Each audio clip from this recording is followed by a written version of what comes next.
Halo semuanya, hari ini kelompok kami akan mempresentasikan sebuah proposal yang berjudul Implementasi Sistem Informasi Persediaan dan Penjualan Barang di Sekolah X. Di sini ada nama-nama kelompok kami. Yang pertama itu adalah Calvin, yang kedua itu adalah Lawrence, yang ketiga Beethoven, yang keempat Delson, yang kelima Stephen Fahmi, yang terakhir adalah Herwin. Dan yang pertama-tama akan dijelaskan oleh Calvin.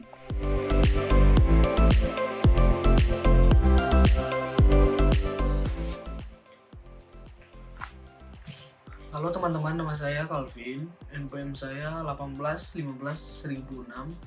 Saya pertama-tama akan menjelaskan tentang latar belakang. Sistem informasi merupakan sebuah layanan perangkat lunak yang menyediakan informasi dari data yang dimasukkan oleh pengguna. Sering digunakan oleh para pelaku usaha untuk mempermudah proses bisnis mereka. Sistem informasi ini harus dirancang sedemikian rupa agar memenuhi kebutuhan bisnis pelaku usaha yang dapat berbeda antara satu perusahaan dengan perusahaan yang lain. Persediaan merupakan barang-barang atau aset yang disimpan oleh suatu instansi yang akan digunakan kembali atau dijual. Maka keputusan dan cara melakukan proses perlu dilakukan dengan kehati-hatian. Penjualan merupakan sebuah proses bisnis yang dilakukan instansi dalam menjual produk, jasa kepada pembeli dan suatu harga tertentu. Maka sistem informasi akan berfokus pada pencatatan data perusahaan dari lapangan atas transaksi atau fakta yang akan dicatat setelah elektronis menggunakan perangkat keras komputer dan memberikan sebuah hasil atau informasi yang dapat membantu pengguna dalam membuat sebuah keputusan. Selanjutnya itu identifikasi masalah. Berdasarkan latar belakang, dapat dirumuskan permasalahan yang dialami oleh pihak sekolah X adalah yang pertama itu pencatatan secara manual, membuat data persediaan barang tidak akurat. Yang kedua itu bukti penjualan menggunakan kwitansi tulis yang lebih rentan salah dalam pencatatan penjualan dan disalahgunakan. Yang terakhir itu pihak yayasan sudah dalam membuat laporan persediaan dan penjualan. Selanjutnya itu rumusan masalah. Yang pertama itu berdasarkan latar belakang, dapat dirumuskan permasalahan yang dialami oleh pihak sekolah X adalah yang pertama, bagaimana kita akan merancang sistem informasi persediaan dan penjualan berbasis web yang baik untuk sekolah X. Yang ketiga itu bagaimana kita akan melakukan implementasi sistem informasi persediaan dan penjualan berbasis web di sekolah X. Berikutnya itu adalah tujuan. Tujuan penulisan makalah ini adalah implementasi sistem informasi untuk sekolah X berbasis web. Selanjutnya saya akan menjelaskan tentang sistem. Sistem adalah sekumpulan entitas atau hardware, brainware, software yang saling berinteraksi, bekerjasama, dan berkolaborasi untuk mencapai tujuan tertentu. Sistem juga merupakan kesatuan bagian-bagian yang berada dalam suatu wilayah, serta memiliki item-item penggerak, contoh sistem komputer. Maka berdasarkan teori yang dipaparkan sebelumnya, peneliti membuat kesimpulan bahwa sistem adalah sekumpulan dari komponen-komponen yang disusun dan diatur sedemikian rupa untuk saling bekerjasama mencapai suatu tujuan. Selanjutnya itu informasi. Sebuah informasi dapat didefinisikan sebagai suatu bentuk yang lebih berguna dan lebih berarti bagi penerimanya, yang menggambarkan suatu kejadian-kejadian yang nyata yang digunakan untuk pengembalian keputusan. Informasi adalah data yang diproses dengan suatu cara untuk memberikan arti dan memperbaiki pengembalian keputusan. Berdasarkan teori yang sudah dipaparkan, maka dapat disimpulkan bahwa informasi merupakan sekumpulan hasil pengolahan data yang lebih bermanfaat bagi penerimanya untuk pengambilan sebuah keputusan. Selanjutnya itu adalah sistem informasi. Sistem informasi dapat didefinisikan sebagai serangkaian komponen yang saling berhubungan, yang mengumpulkan atau mendapatkan, memproses, menyimpan, dan mendistribusikan informasi untuk mendukung pengambilan keputusan dan pengawasan di dalam sebuah organisasi. Sebagai suatu sistem yang menyediakan informasi, bagi semua tingkatan dalam organisasi tersebut kapan saja diperlukan. Maka dapat penulis disimpulkan bahwa sistem informasi adalah serangkaian komponen sistem yang bekerja sama dalam melakukan proses data dari data yang diberikan untuk menghasilkan informasi untuk pengguna. Selanjutnya akan dijelaskan oleh teman saya, Lawrence Diolian.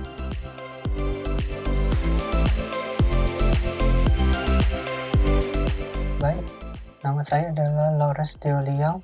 Saya akan melanjutkan penjelasan dari Calvin. Yang itu World Wide Web. World Wide Web adalah suatu ruang informasi di mana sumber-sumber daya yang berguna diidentifikasi oleh pengenal global yang disebut Uniform Resource Identifier atau URL. World Wide Web atau biasanya disebut web merupakan salah satu sumber daya internet yang berkembang pesat. Informasi web didistribusi melalui pendekatan hypertext yang memungkinkan suatu teks pendek menjadi acuan untuk membuat dokumen yang lain. Selanjutnya, database. Secara umum dapat diartikan sebuah tempat penyimpanan data sebagai pengganti dari sistem konvensional yang berupa dokumen file. Database secara umum merupakan susunan atau kumpulan dari rekod data yang disimpan dalam komputer yang saling berhubungan dan dapat dijadikan sebagai salah satu sumber dari sistem informasi yang sedang berjalan, sehingga mampu memenuhi informasi yang optimal yang dibutuhkan oleh pengguna. Selanjutnya, System Development Lifecycle. SLDC atau System Development Lifecycle, siklus hidup perkembangan sistem atau System Lifecycle atau siklus hidup sistem.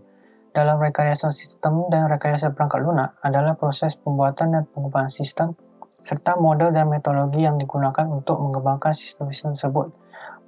Pengertian itu menurut Susanto dan Andriana 2016. Menurut Widharma 2017, ada 5 kegiatan utama yaitu menggambarkan tahapan SLDC yaitu analisis, desain, implementasi, pengujian, dan pemeliharaan.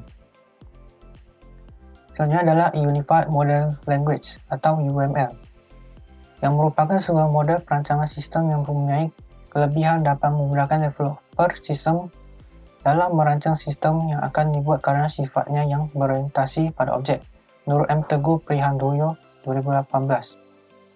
UML diagram memiliki tujuan utama untuk membantu tim pengembang proyek komunikasi, mengeksplorasi potensi desain, dan memvalidasi desain arsitektur, perangkat lunak, atau pembuat program. UML versi 2 memiliki 13 jenis diagram yang dibagi atas 3 kategori berbeda berdasarkan penggunaannya, yaitu pertama struktur diagram yang dalamnya kelas, objek, komponen, development, composite, paket. Kedua behavior diagram, use case diagram, activity diagram, state machine. Ketiga interaction diagram, communication diagram, interaction overview diagram, sequence diagram, dan timing diagram. Use case diagram. Di sini adalah contoh-contoh simbolnya. Pertama, use case. Deskripsi sebuah fungsionalitas yang ada pada sistem sebagai komponen yang saling bertukar pesan antar komponen dan aktor. Kedua, aktor, yaitu orang atau user. Asosiasi itu jalur komunikasi yang dilakukan oleh use case dengan aktor. Extend itu relasi user case tambahan ke dalam sebuah use case yang menyatakan sistem dapat berdiri sendiri meskipun tanpa user case tersebut. Include itu relasi tambahan terhadap use case, di mana use case yang menambahkan relasi ini membutuhkan use case ini sebagai syarat untuk menjalankan fungsinya. Kedua itu activity diagram. Pertama itu event start, menandakan dimulainya aktivitas sistem. Simbol kedua activity itu penanda sebuah pekerjaan atau kegiatan. Simbol ketiga gateway, digunakan untuk melakukan kontrol atau bercabang dan penggabungan flow yang terjadi. Simbol keempat event end, menandakan akhir dari aktivitas. Yang ketiga adalah kelas diagram.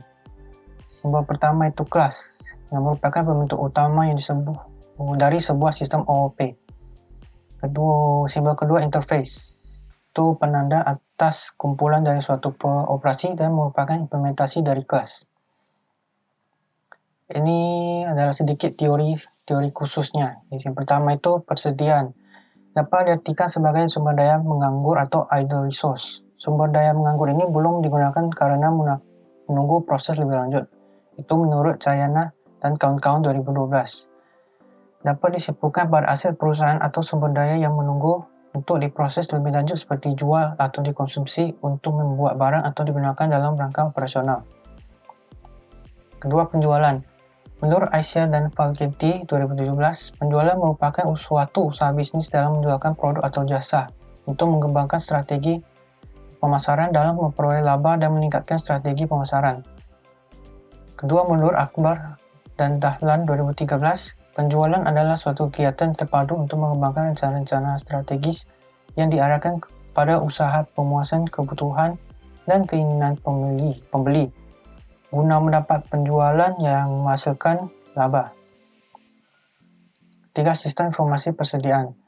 Menurut Nawal dan kawan-kawan 2017, sistem persediaan barang adalah suatu sistem untuk mengelola persediaan barang di gudang. Menurut Herdati dan kawan-kawan 2010, itu sebuah rangkaian prosedur di mana data-data tentang unsur aktiva yang dijual atau dipakai, diolah, dan dijadikan informasi yang bermanfaat bagi manajemen perusahaan. Sistem informasi penjualan. Menurut Soeharto dan kawan-kawan 2011, itu sistem yang mengatur dan mengolah data yang berkaitan dengan proses yang ada dalam sebuah gerai telepon seluler. Akbar Dahlan 2013, itu sistem informasi penjualan adalah suatu sistem informasi yang mengorganisasikan serangkaian prosedur dan metode yang dirancang untuk menghasilkan, menganalisa, menyebarkan, dan memperoleh informasi guna mendukung pengambilan keputusan mengenai penjualan. Selanjutnya itu PHP. PHP merupakan bahasa berbentuk skrip yang ditempatkan pada sisi server dan diproses di server. Hasilnya akan dikirimkan ke klien, tempat pemakai menggunakan browser. Itu menurut Arif Putraki dan kawan-kawan di tahun 2010. Script PHP adalah bahasa program berjalan pada sebuah web server atau sering disebut server side. Oleh karena itu, PHP dapat melakukan apa saja yang bisa dilakukan program CGI lain, yaitu mengolah data dengan tipe apapun, menciptakan halaman web yang dinamis, serta menerima dan menciptakan cookies, dan bahkan PHP bisa melakukan lebih dari itu. Code Igniter. Menurut Arif Putraki dan kawan 2010, framework PHP merupakan alat bantu yang berisi berbagai macam fungsi atau kelas yang dibutuhkan dalam pembuatan website. Salah satu framework yang banyak digunakan adalah Code Igniter. Menurut Desti Nungrun dan Andrian di tahun 2017, Code Igniter merupakan konsep MVC atau Model View Controller yang memungkinkan pemisahan antara layer application, logic, dan presentation. MySQL.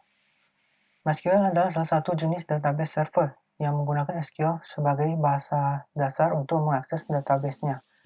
MySQL termasuk jenis RDBMS atau Relational Database Management System. Itu menurut Arif Putraki dan kawan-kawan di tahun 2010. Menurut Istiono dan kawan-kawan di tahun 2016, MySQL adalah sebuah server database open source yang terkenal yang digunakan berbagai aplikasi terutama untuk server atau membuat web. Selanjutnya akan dijelaskan oleh Beethoven.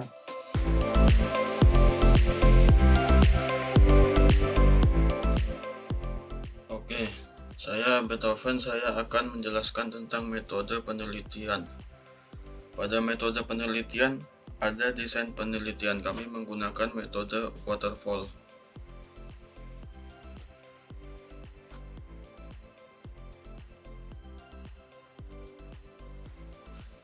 Yang pertama, tahap pendahuluan, melakukan identifikasi masalah untuk menentukan masalah apa yang akan diselesaikan dalam penelitian ini.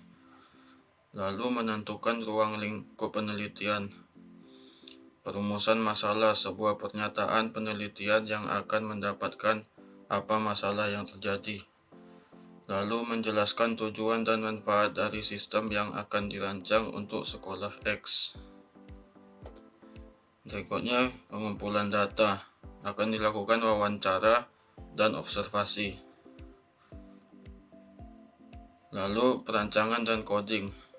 Dimulai dari analisis untuk menentukan apa saja kebutuhannya, lalu desain, melakukan perancangan, implementation, melakukan proses coding menggunakan framework Code Igniter dan database MySQL sambil menerapkan desain yang telah dirancang. lalu diimplementasikan pada sistem yang telah dikembangkan. Kemudian testing, melakukan pengujian atas sistem yang sudah dibangun. Lalu kesimpulan atas perancangan dan penelitian berupa hasil rancangan sistem berdasarkan masalah yang ada di sekolah X. Metode pengumpulan data dan informasi. Dalam melakukan perancangan dan implementasi sistem ini diperlukan informasi dan data yang akan digunakan sebagai data untuk diproses oleh sistem. Informasi dan juga data ini didapat dari hasil observasi dan wawancara. Hasil penelitian, melakukan analisa terhadap proses persediaan dan penjualan yang sekarang berjalan pada sekolah X bertujuan untuk mengetahui bagaimana proses kegiatan tersebut dan dalam operasional dan untuk mengetahui masalah-masalah serta kelemahan pada proses saat ini. Proses yang dilakukan pada sekolah X. Pertama, barang yang dipesan akan datang dari supplier. Kedua, bagian gudang melakukan perhitungan barang yang baru datang. Ketiga, bagian gudang melakukan entry terhadap barang yang sudah dicek dan dihitung jumlahnya dalam Microsoft Excel. Keempat, ketika ada pembeli yang ingin membeli barang dan menanyakan stok pada kasir. Kasir akan memeriksa stok pada dokumen Excel yang diberikan bagian gudang. Jika stok barang tersedia, kasir akan mengambil barang dan melakukan proses penjualan. Lalu, proses penjualan dilakukan dengan kasir membuat nota tulis pembelian barang dan jumlahnya. 8. Kasir akan melakukan update stok pada dokumen Excel dan melakukan arsip terhadap kopi dari nota penjualan tersebut. Lalu, pihak yayasan akan meminta laporan penjualan dan stok barang secara bulanan. Terakhir, bagian gudang dan kasir harus membuat laporan secara manual dalam dokumen Excel. Analisa sistem baru. Setelah penulis melakukan analisa pada proses yang ada saat ini di sekolah X, maka penulis membuat perancangan sistem informasi yang akan memenuhi proses bisnis persediaan dan penjualan di sekolah X. Yang pertama, analisa sistem baru dengan use case diagram. Di use case diagram ini dari gudang menginput barang, mengupdate stok, mengecek stok barang, lalu kasir mengecek stok barang, melakukan penjualan, dan melihat laporan penjualan. Lalu yayasan melihat laporan penjualan dan melihat laporan stok barang. Oke, yang berikutnya akan dilanjutkan oleh Delson Angelo.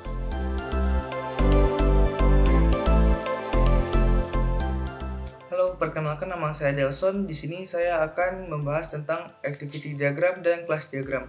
Pertama-tama kita akan membahas activity diagram login. Di sini ada gudang dan ada sistem. Di sini ada sebuah gambar. Di sini sudah menunjukkan proses-proses diagramnya. Yang pertama itu ada memasukkan username dan password. Kemudian setelah ini sistem akan mengecek apakah user ada di dalam database. Kemudian akan menuju ke username apakah ada di database, ada atau tidak. Di sini ada sebuah proses-prosesnya sampai ke menu utamanya. Yang kedua itu adalah activity diagram melakukan input barang. Di sini ada bagian gudang dan bagian sistem. Yang langkah awalnya itu mengklik menu input barang sampai ke simpan data barang. Di sini sudah ada ditampilkan peta prosesnya. Yang selanjutnya itu adalah activity diagram melakukan update stok dan detail barang. Di sini ada bagian gudang dan bagian sistem.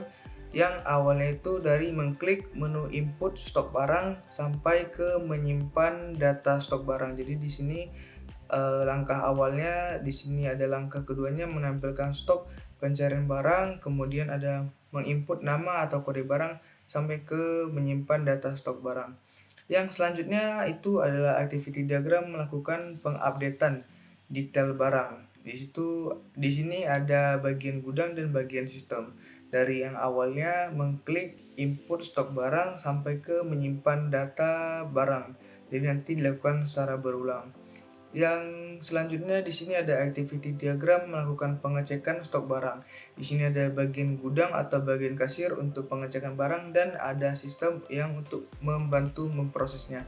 Di sini langkah awalnya itu mengklik menu cek stok barang, menampilkan form pencarian barang, menginput nama atau kode barang, kemudian dilanjutkan ke proses apakah barang itu ada atau tidak ada. Jika tidak ada, maka menampilkan notifikasi error barang tidak ditemukan. Jika ada, menampilkan stok data barang dan stok yang lainnya. Yang selanjutnya itu ada activity diagram melakukan proses penjualan. Nah, di sini ada dibagi dua, yaitu bagian kasir dan bagian sistem. Yang bagian awalnya itu mengklik menu penjualan, kemudian sistem akan menampilkan form penjualan, dan bagian kasir akan mengklik tambah barang dan sistem akan menampilkan form pencarian barang. Dan di situ sampai seterusnya dan akhirnya menampilkan jumlah dan hasil penjualannya. Kemudian ada activity diagram melihat laporan penjualan. Nah, di sini ada bagian gudang atau bagian kasir dan bagian sistem.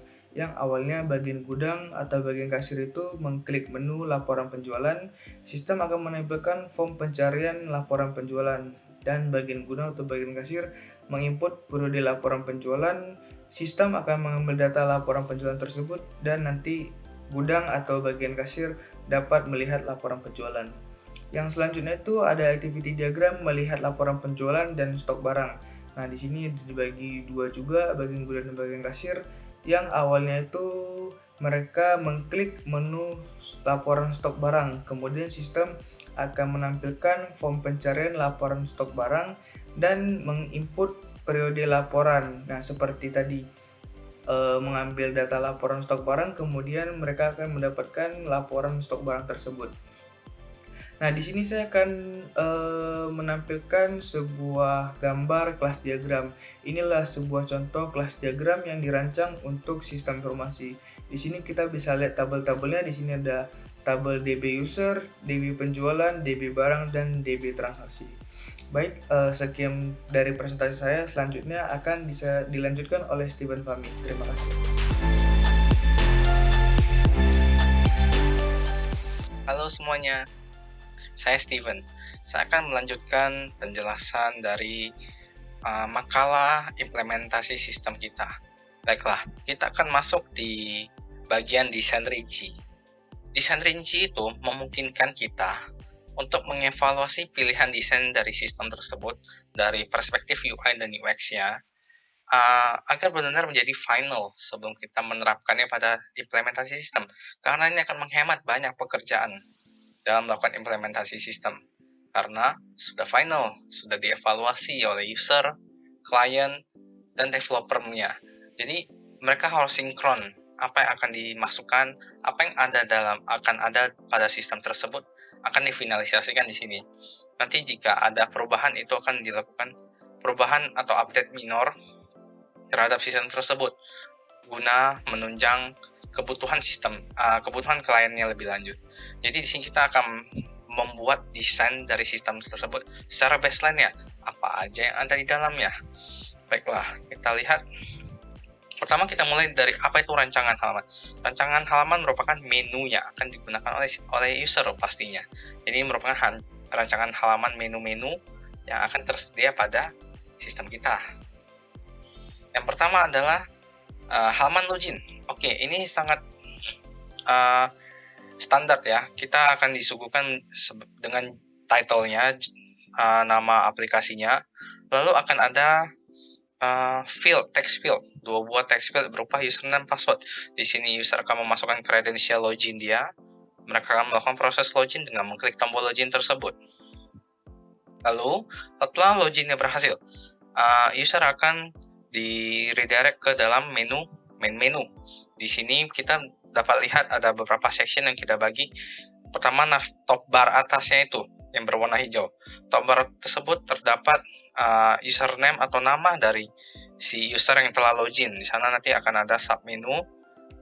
Kita klik, akan ada drop down. Di sana mungkin ada my account, logout, dan sebagainya. Lalu di sebelah kiri ada sidebar yang berupa navigasi dari menu-menu sistem kita.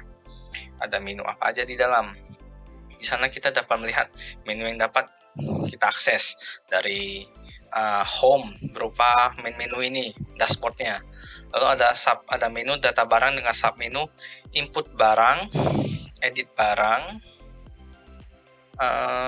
update stok, cek stok. Lalu ada menu penjualan, menu laporan dengan submenu laporan penjualan dan laporan stok. Nah, selanjutnya adalah halaman penginputan data barang. Di sini kita dari menu ini, user akan memasukkan daftar barang-barang mereka sekolah. Di sekolah itu barangnya ada apa aja?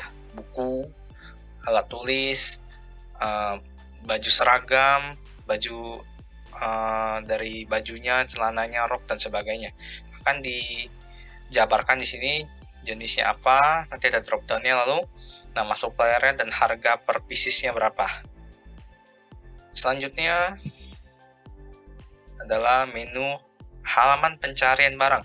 Nah, setelah barang tersebut dimasukkan, kita akan dapat melihat daftar barang kita lah pastinya. Lalu kita juga dapat mencari barang apa berdasarkan namanya. Seperti itu kita contohkan baju SD nasional. Lalu keluar ada barangnya baju seragam nasional, nanti untuk SD ada size-nya, kan ada macam-macam size ya. Dan dapat dari daftar barang tersebut yang disuguhkan dalam bentuk tabel itu juga ada bisa melakukan edit. Di sini kita juga dapat melakukan update stok. Dari edit tadi kita update stoknya. Kita pilih barangnya, lalu jumlah barang yang ada di gudang sekarang berapa di stok kita, inventory kita. Simpan. Selanjutnya ada halaman pengupdatean details barang. Nah, dari tombol edit barang tadi, kita masuk sini, kita dapat mengubah lagi nama barang, jenis barang, nama supplier, atau mungkin perubahan harga. Di sini kode barangnya gray out, ya, karena kode barang tidak bisa diubah setelah ditambahkan. Lalu, pengecekan stok barang. Ini mirip dengan pencarian barang, tapi ini lebih ke melihat barang tersebut ada berapa stoknya. Jadi kita bisa contoh ditanyakan sama wali murid, ada seragam SD yang L nggak ya? Oke, dicek dulu ya sebentar, cari kan, oh ada stoknya. Lalu kita masuk ke halaman penjualan. Di sini kita akan bisa melakukan penjualan barang. Kita tambah barang, lalu kita di sini penjualan kita cari barangnya dulu kan. Oh, baju seragam, kita tambah, ada diskon atau enggak, lalu disimpan. Oke, selanjutnya adalah ini udah masuk ke laporan penjualan. Di sini kita dapat memilih periode penjualan barang kita sudah bulan berapa, per bulan berapa akan disuguhkan dalam bentuk laporan. Ini biasa diakses oleh pihak yayasannya. Bisa juga oleh kasirnya untuk melakukan cek. Untuk cek stok bisa melalui laporan stok. Ini untuk bagian gudang. Dia akan melakukan konsolidasi pengecekan antara barang di gudang dan barang di laporan di sistem apakah sama. Mungkin akan dilakukan pengecekan fisik dalam kurun waktu 2 atau 13 kali. Lalu kita next. Kita masuk ke rancangan file. Apa itu rancangan file? Rancangan file itu merupakan rancangan dari database kita. Database tempat menyimpan data kita di sistem. Jadi itu kita harus merancangnya secara teliti karena agar tidak terjadi redundansi data, duplikat data, atau data tersebut tidak terjoin dengan baik. Kita bisa lihat untuk tabel pertama adalah tabel DB user. Pertamanya ini merupakan tabel di mana kita menyimpan data user dari ID-nya yang merupakan primary key, lalu username, password, nama, statusnya. Di sana kita bikin boolean, berarti cuma 0 dan 1. 0 merupakan disable, 1 aktif. Kalau disable, user nggak bisa login. Lalu ada role-nya dia itu admin, gudang, kasir, atau supervisor. Juga ada last login. Di sini biasa auto di-fill ketika login, jadi kita ada record kapan dia terakhir login. Lalu selanjutnya adalah DB barang. Di sini kita menambahkan barang. Ketika menambahkan barang melalui metode tersebut akan masuk ke tabel ini. ID-nya apa yang akan di-generate otomatis juga. Nama barang, jenis barang, stok, nama supplier, last update, dan last update by siapa. Itu kita lihat dia menggunakan integer last update by-nya. dia akan menjadi foreign key, mengambil foreign key dari database user ID. Jadi kita akan menyambungkan dengan join. Bisa dilihat nanti contoh user ID-nya 1. Oh, mungkin 1 itu berarti si A, dia memasukkan barang ini. Nanti ketika di sistem akan ditambahkan otomatis. Ini supaya tidak terjadi redundansi data. Jadi data tersebut atau namanya diubahkan. Kalau di sini kita cuma input nama, last update by yang menggunakan nama, otomatis ketika table user kita ubah, di sini tidak berubah. Jadi kita menggunakan ini agar data juga tetap up to date. Oke, lalu kita lihat selanjutnya adalah DB penjualan. Di sini kita menyimpan data transaksi penjualan kita. ID-nya akan di-generate otomatis, tanggal transaksi, total barangnya ada berapa pieces, lalu total harga, diskonnya berapa, dan user ID melakukan penjualan. Ini penting, kita harus tahu siapa yang melakukan penjualan. Jadi jika terjadi kesalahan penjualan, kita dapat mengidentifikasi siapa yang melakukan transaksi ini. Selanjutnya adalah DB Trans. Nah, di DB Trans ini kita bisa lihat di sini ada transaksi. Transaksi ini disambung ke DB penjualan tadi. Jadi DB penjualan tadi itu adalah induknya, transaksinya ini, sedangkan DB Trans ini daftar barang di transaksi tersebut, di penjualan tersebut. ID-nya, primary ID-nya itu sebagai identifier, lalu ada penjualan ID. Ini dia FK-nya. Ini akan menyambung, oh barang ini terjual di penjualan keberapa. Lalu data barangnya, barang FK ke DB barang. Ini ID barangnya otomatis juga tergenerate. Jumlahnya berapa pieces. Nah, dari semua itu kita bisa nanti melakukan konsolidasi, menarik datanya, melakukan join agar menghasilkan suatu laporan yang tepat, tidak di-generate secara tepat gitu. Oke, baiklah, dari saya sih sekian, ini aja. Akan dilanjutkan oleh teman saya, Herwin.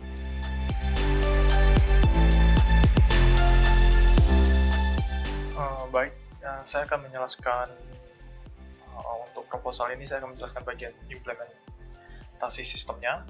Di sini, setelah menyiapkan sistem informasi, akan dilakukan instalasi aplikasi klien pada komputer bagian kasir, gudang, dan yayasan, lalu menyiapkan komputer server yang akan menjadi pusat data sistem informasi.